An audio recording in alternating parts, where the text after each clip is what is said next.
नमस्कार दोस्तों, मैं जयन पंचाल आपका बहुत बहुत स्वागत करता हूं mister Panchal tech YouTube channel पे। और आज मैं आपसे बात करने वाला हूं। हालांकि दोस्तों 2 दिन पहले यहां पर जो है डीआरडीओ ने एक टेस्ट किया था HSTDV यानी हाइपरसोनिक टेक्निकल डेमोन्स्ट्रेशन व्हीकल का, जो कि 100% सक्सेसफुल रहा था। ये फ्लाइट हुई थी 20 सेकेंड की। लेकिन दोस्तों यहाँ पर जो है हाइपरसोनिक टेक्नोलॉजी पे इंडिया से पहले यहाँ पर 3 कंट्री काम कर चुकी है, जो कि है यूएस, जिसने 200 सेकेंड का यहाँ पर जो है फ्लाइट किया था, वो 100% सक्सेसफुल भी रहा था। दूसरा था रशिया और तीसरा था चाइना। और चौथे नंबर पे इंडिया ने भी यहां पर जो है हाइपरसोनिक टेक्नोलॉजी पे यहां पर जो है ट्रायल किया, टेस्ट किया और 100% सक्सेसफुल रहा। मैं आज आपसे बात करने वाला हूं इसी पूरी लॉन्च व्हीकल के बारे में, इसी हाइपरसोनिक व्हीकल के बारे में। क्या टेस्ट रहा, क्या पूरी कहानी रही, जहां पर बेसिकली उस लॉन्च व्हीकल के अंदर यहां पर एक स्क्रैमजेट इंजन था। स्क्रैमजेट इंजन मतलब पूरी वर्ल्ड लेवल की बात की जाए तो मतलब टॉप लेवल का इंजन है, जो कि स्पीड ऑफ साउंड से यहां पर जो है 6 टाइम फास्टर मूव करता है। यानी मैक नंबर की बात की जाए तो यहां पर मैक नंबर इसका 6 हो सकता है। दोस्तों बात की जाए अगर नॉर्मल इंजन्स की, तो यहां पर हम जैसे एयरक्राफ्ट देखते हैं, रॉकेट देखते हैं, फाइटर जेट देखते हैं, और भी यहां पर जो है ढेर सारे यहाँ पर जो हमने व्हीकल्स देखे जो मतलब स्पीड ऑफ साउंड से भी ज़्यादा यहाँ पर जो है फास्ट मूव करते हैं। दोस्तों बात की जाए अगर नॉर्मल शुरुआत होती है सबसोनिक से, फिर ट्रांसोनिक, फिर सुपरसोनिक, और फिर यहाँ लास्ट में आता है हाइपरसोनिक। दोस्तों हाइपरसोनिक की बात की जाए अगर, तो यहाँ पर मैं आपसे बात करता हूँ सबसे पहले इनिशियली। तो यहाँ पर इस पूरे मिशन में मतलब जो है यहाँ पर पूरे इस मिशन में क्या था, जहाँ पर इनिशियली एक इस तरीके से लॉन्चर था, नॉर्मल कोई भी लॉन्चर था, इसके ऊपर यहाँ पर जो है इस तरीके से स्क्रैमजेट इंजन वाला यहाँ पर जो है हमारा इस तरीके से HSTDV को लगा दिया था। ठीक है, तो ये तो बेसिकली मल्टी स्टेज रॉकेट था। ठीक है, अब यहाँ पर कहानी ऐसी है कि स्क्रैमजेट इंजन की डिसएडवांटेज यहाँ पर ऐसा है कि scramjet engine initially lift off नहीं कर सकता। क्यों नहीं कर सकता? क्योंकि स्क्रैमजेट इंजन आप जानते हो, अगर मैं बात करूँ जनरली टर्बोप्रोप, टर्बोफैन या फिर टर्बो शाफ्ट की बात के लिए, ठीक है, यहाँ पर जितने भी इंजन है इन सब के अंदर होता क्या है, कंप्रेसर होता है। ठीक है, तो कंप्रेसर होने के कारण क्या होता है, एयर अंदर सक करता है, कंप्रेस होती है एयर, फिर कंबशन चेंबर में जाती है, वहां पर फ्यूल का मिक्सचर होता है, फिर थ्रस्ट प्रोड्यूस होता है नोजल की हेल्प से। लेकिन स्क्रैमजेट इंजन का वेट कम होता है, और हम ये भी जानते हैं कि स्क्रैमजेट और रैमजेट इंजन के अंदर यहाँ पर कोई भी मूविंग पार्ट नहीं होता है। ठीक है, उसका शेप अगर बात की जाए आपसे मैं, तो इसका शेप कुछ इस तरीके से होता है, यहां पर कोई भी मूविंग पार्ट नहीं होता है। ठीक है, इनिशियली एयर फ्लो होती है यहां से, ये कंबशन चेंबर है इसका, और यहां पर जो इसका नोजल है, यानी कोई भी मूविंग पार्ट नहीं है यहां पर। तो भाई मूविंग पार्ट नहीं है यहां पर, ठीक है, बहुत अच्छी बात है। लेकिन अगर एयर फ्लो अंदर हो रही है और थ्रस्ट कैसे प्रोड्यूस होगा?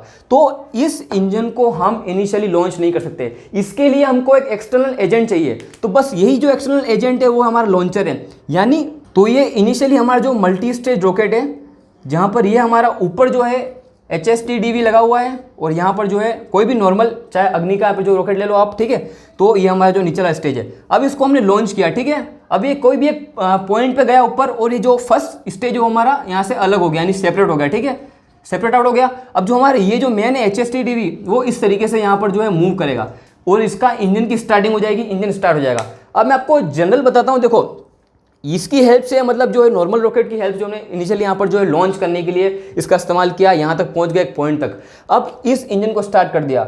अब देखना ये जो इंजन है, उस इंजन की स्पीड तो उतनी ही रहेगी, ये तो सेपरेट हो गया, लेकिन ये जो इस पॉइंट पे जो इसकी स्पीड थी वो तो इसकी स्पीड रहेगी। ठीक है, तो बात की जाएगी इसकी, तो अगर इसको बात करें यहाँ पर HSTDV की, तो ये जो हमारा ये तो इस तरीके से था हमारा मिसाइल। तो यहाँ से एयर फ्लो हो रही है। अब देखना कि ये जो है अब इनिशियल स्टेज पे नहीं है, ये मूव कर रहा है किसी स्पीड से। ठीक है, तो यहाँ पर जो है एयर फ्लो हो रही है। ठीक है, इस तरीके से एयर फ्लो हो रही है। इसके अंदर हमारा जो स्क्रैमजेट इंजन है, अब जो है एयर फ्लो हो रही है और स्क्रैमजेट इंजन वर्क करना चालू कर दिया है। तो यहाँ पर भाई होगा क्या, इसकी स्पीड जो है वो अब जो है हाइपरसोनिक लेवल पे पहुंच जाएगी, यानी स्पीड ऑफ साउंड से 6 गुना, स्पीड ऑफ साउंड से 6 गुना। तो आप समझ सकते हो कि इस पूरी कहानी की यहाँ पर ये चीज़ है। अब दोस्तों यार इस पूरे मिशन पे नज़र रखने के लिए यहाँ पर सारे इंस्ट्रूमेंट वगैरह सारी चीज़ों का यहाँ पर जो है ध्यान रखा जा रहा था। यहाँ पर बे ऑफ बंगाल के अंदर यहाँ पर जो है शिप जो है आर्मी की वो भी गई थी, जो इसके ऊपर नज़र रख रही थी। और बेसिकली ये जो पूरा मिशन है, इस मिशन को यहाँ पर जो है लॉन्च किया गया था doctor APJ Abdul Kalam wheeler island Orissa से। जो कि कोस्ट था उड़ीसा का, मतलब समुद्र के किनारे से यहाँ पर जो है उड़ीसा से इसको लॉन्च किया गया था। तो इस पूरी कहानी में मतलब ये जो है इसका लेंथ की बात की जाए, इसकी लेंथ थी 5.6 मीटर के आसपास। इन फ्यूचर यहाँ पर कोई भी पेलोड लॉन्च करना हो, कोई भी छोटा मोटा सैटेलाइट लॉन्च करना हो तो इसका इस्तेमाल कर सकते हैं। अब इसमें बस एक ही डिसएडवांटेज है स्क्रैमजेट इंजन का कि आप जो है यहाँ पर नॉर्मल कोई भी यहाँ पर जो है प्लेटफॉर्म से लॉन्च नहीं कर सकते हैं। एक्सटर्नल एजेंट यानी एक्सटर्नल लॉन्चर की जरूरत पड़ती है, यानी इसको मतलब एक एक्सेलरेशन दे दिया हमने, ठीक है, एक स्पीड दे दी, उसके बाद इसको अलग करने के बाद, सेपरेट आउट करने के बाद ये जो है अपना वर्क कर सकता है। इसके अंदर कोई पेलोड आप डाल सकते हो, कोई भी तरह का मिसाइल यहाँ पर जो है, कोई भी तरह का एक्सप्लोजिव, कोई भी सैटेलाइट, कोई पेलोड आप इसके अंदर डाल सकते हो। आर्मी के पर्पज़ के लिए, इसरो के पर्पज़ के लिए इसका इस्तेमाल कर सकते हैं। टेस्ट किया दोस्तों यहाँ पर, तो मतलब यहाँ पर एक्सटर्नल एयर फ्लो भी आता है, जिससे यहाँ पर जो है मटेरियल वगैरह का भी ध्यान रखना पड़ता है। हायर फ्लक्चुएटिंग टेम्परेचर होता है, फ्लक्चुएटिंग लोड लाते हैं यहाँ पर, तो वो जो मटेरियल का भी ध्यान रखना पड़ता है। हालांकि यहाँ पर जो है वेट बहुत कम है, उससे कॉस्ट कम हो रही है, लेकिन यहाँ पर जो है मटेरियल की क्वालिटी का भी ध्यान रखना पड़ता है। फ्लक्चुएटिंग लोड, फ्लक्चुएटिंग यहाँ पर जो टेम्परेचर बहुत ज़्यादा होता है, यहाँ पर एयर स्पीड बहुत ज़्यादा, एयर फ्लो बहुत ज़्यादा है, ड्रैग बहुत ज़्यादा आ रहा है। और दोस्तों यहाँ पर जो है इंडिया के डिफेंस मिनिस्टर जो है राजनाथ सिंह, उनका भी कहना है यहाँ पर जो है DRDO को अच्छी से बधाई दी है। जितने भी साइंटिस्ट थे यहाँ पर, जितने भी रिसर्चर थे और जितने भी यहाँ पर जो इंजीनियर्स थे, सबको यहाँ पर जो है अच्छी से बधाई दी है। और दोस्तों यहाँ पर इसरो से भी और मतलब डिफरेंट इंडस्ट्री से यहाँ पर जो है बधाई आई है। और DRDO इन फ्यूचर अच्छे तगड़े और हाई लेवल के टेस्ट करे, हम पूरे भारतवासी यही उम्मीद करते हैं। और ये मतलब बहुत अच्छे लेवल का टेस्ट था, जहाँ पर मतलब बहुत सारे यहाँ पर जो है पैरामीटर्स को भी चेक किया गया, जैसे यहाँ पर मल्टीपल ट्रैकिंग रेडार्स की हेल्प से, electro optical system, telemetry station और ढेर सारे और भी यहाँ पर जो है पैरामीटर्स को टेस्ट किया गया। ढेर सारे यहाँ पर जो इंस्ट्रूमेंट यहाँ पर जो है इसके अंदर फिट किए गए थे। और दोस्तों मतलब रॉकेट्स के अंदर आप जानते हो कि यहाँ जब भी एटमॉस्फेयर के बाहर जाते हैं तो ऑक्सीजन वहाँ पर नहीं मिल पाती है, तो हमको एक फ्यूल को बर्न करने के लिए ऑक्सीजन की जरूरत पड़ती है। तो ऑक्सीडेशन यहाँ पर जो है हम O2 का इस्तेमाल करते हैं। तो O2 बेसिकली अब जितनी भी मिसाइल्स, जितनी भी रॉकेट्स हैं, वहाँ पर अब जो है एक्सटर्नली ऑक्सीजन को कैरी करते हैं, क्योंकि यहाँ पर स्पीड बहुत ज़्यादा होती है, तो ऑक्सीजन के लिए बहुत मतलब यहाँ पर जो जरूरत होती है। तो एक्सटर्नली मतलब ज़्यादातर जो है इसका बात की जाए, अगर जितने भी रॉकेट्स या मिसाइल्स होती है तो उसका 50% जो वेट होता है वो ऑक्सीजन का होता है, O2, ठीक है, और बाकी फ्यूल और बाकी सारा पूरा पेलोड। हालांकि यहाँ पर जो है जितना भी हमारा सेटअप होता है उसका वेट इतना ज़्यादा नहीं होता, क्योंकि कंपोजिट मटेरियल और ऐसे कुछ मटेरियल्स होते हैं जो मतलब एकदम लाइट वेट होते हैं।